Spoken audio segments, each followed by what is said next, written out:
समाज को समाजी और सियासी खिदमत की आड़ में बेवकूफ़ बनाने वालों में एक किरदार बेगम फ़ाखरा सदीक हैं, जो अब खुद को फ़ाखरा बेगम कहलवाने लगी हैं। फ़ाखरा का असल नाम कुछ और था। चौधरी सदीक से उनकी पहली मुलाकात रैल पार्क के अंदर कायम एक फिल्मी दफ्तर में हुई। चलते चलते फ़ाखरा चौधरी सदीक की बीवी बन गई और उनकी दूसरी बीवी बनकर फ़ाखरा ने घरेलू जिंदगी शुरू कर दी। इस घरेलू जिंदगी में चौधरी सदीक ने उसे दुनिया जहान की तमाम राहतें फराहम की। एक हादसे ने उस पूरे खानदान की जिंदगी में इनकलाब बर्पा कर दिया।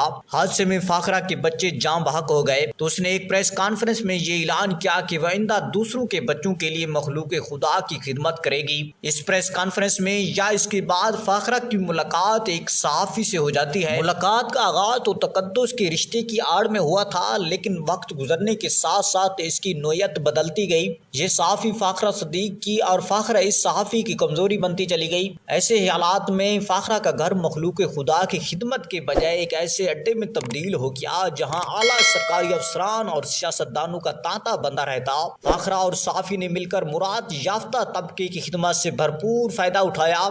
सियासी किरदार होने की बिना पर फ़ाखरा सदीक के अंदर मौजूद 2 नंबर औरत फिर बहरा गई।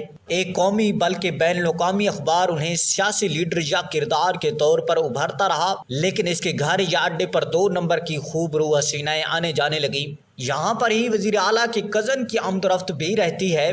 फ़ाखरा ने वज़ीर आला के कज़न के साथ ताल्लुकात को बहुत बेहतर अंदाज में कैश कराया।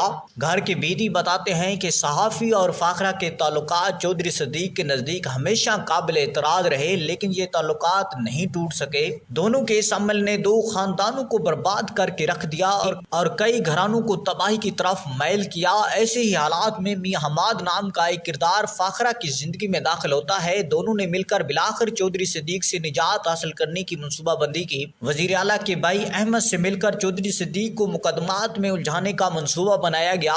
जायदाद हासिल करने के लिए गुंडों की खिदमात हासिल की गई। मियां हमाद, सहाफ़ी और फ़ाखरा के ट्रैकर ने बिलाखिर चौधरी सदीक को थाने भिजवा दिया और इस वाक़े के बाद बंद कमरों की खुफिया कहानियां बाहर आ गईं। फ़ाखरा सदीक के खामन चौधरी मोहम्मद सदीक ने एक मुलाकात में बताया कि हमारी जिंदगी बहुत पुरसुकून अंदाज में गुजर रही थी।